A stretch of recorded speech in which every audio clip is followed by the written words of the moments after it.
అబ్బా మా సత్తిగాంతోని నాకు చిన్నగా బాధ లేదు. ఉండేకాడు ఉండడు, ఎక్కడలేని ముచ్చట్లు ముంగటేసి నా దిమాగ్ తింటాడు. ఈడు చేయబట్టుకే ఆఫీస్లో అందరు నన్నే అంటుండ్రు. ఆ సావిత్రి నువ్వు గౌరవం చేస్తున్నావు కాబట్టే ఆయన ఆగుతలేడు అంటుండ్రు. ఏం చేయాలి మీరు చెప్పుండ్రి. ఊర్లు ఉట్టిగానే తిరుగుతున్నాడని పట్టుకొచ్చి కొలివిస్తే ఇవాళ నాకే మాట వచ్చే పనులు చేస్తుండు. వద్దురా సత్తి, ఎవరిని పడితే వాళ్ళను ఏది పడితే అది అడగద్దురా అంటే ఈనాడు. ఏందో ఏమో నాకు ఇంతో తలకాయ నొప్పి. ఊకో సావిత్రి ఊకో ఊకో. మా సావిత్రి లెక్కనే గద్వాలర్నక్క కూడా బాధపడుతుందట. టికెట్ ఇప్పించి గెలిపించిన అక్కకు హ్యాండ్ ఇచ్చి నిన్న కారెక్కిండు రామ్మోహన్ రెడ్డి సారు. గా ముచ్చట చెప్పుకుంటా మస్తు బాధపడుతున్నది. మా తమ్ముడు గింత పని చేస్తాడు అనుకోలేదు అంటున్నది.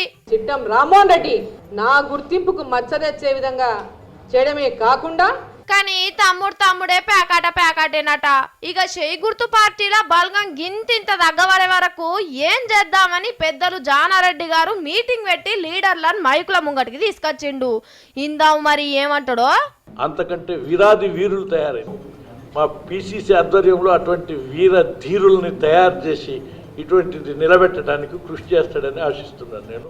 ఉత్తమ్ సార్ ఏడికెళ్ళి తీసుకొస్తాడు, మొత్తం ఆయనే చేయాలనా? పేరు పెద్దది, నువ్వేం చేయవా సారు?